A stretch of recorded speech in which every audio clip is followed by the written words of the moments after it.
mixed marriages, such as you, sir, I imagine, Mr. Wentworth Day, and you were, in fact, an advisor to the Egyptian government and the Sudan, so you know what you're talking about. Well, I've been there and seen them in their own home surroundings. And as a parliamentary candidate, I've been into a good many working-class houses. Over here? Where there have been, oh yes, indeed, where there have been many mixed marriages, and I've seen the children. And my view is this, that no first-class nation can afford to produce a race of mongrels. And that is what we're doing. Sooner or later, that's going to come back on the children. Those children are unfair hostages to the future. It's unfair on the children, it's unfair on the nation. It's one of the reasons why France is a third-class nation today. Too much mixed blood. Look at the other angle.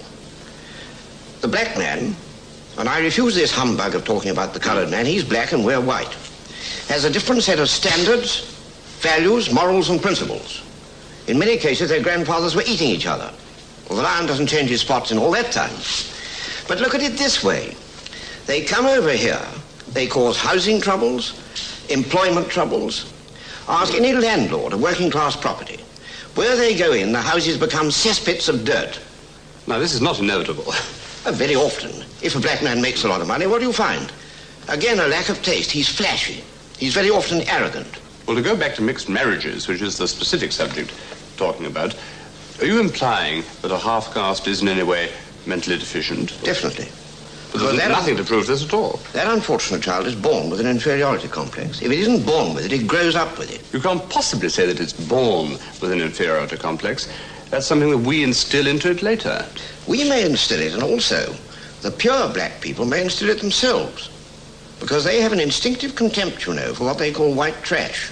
But if conditions were different, there was not the social prejudice, such as you have, and there were not the practical difficulties, then if two people were in love, wouldn't you recommend them to get married? Love is a very curious thing. It depends on how you define it. I think a lot of these mixed marriages are caused purely by downright sex or sloppy sentimentality. Have you got a daughter yourself? I have a daughter who is young, charming, intelligent, with taste and discrimination. Well, what would you feel if she said that she was going to marry a colored man? I should strongly advise her against it. I should give her all the practical reasons why not. I should ask her if she wanted to wake up in the morning and see a coffee-colored little imp on the pillow beside her, calling her mummy. If she did marry him, I should be bitterly disappointed. Well, I couldn't disagree with you more, but at least you do say what you really feel. Thank you very much. Thank you.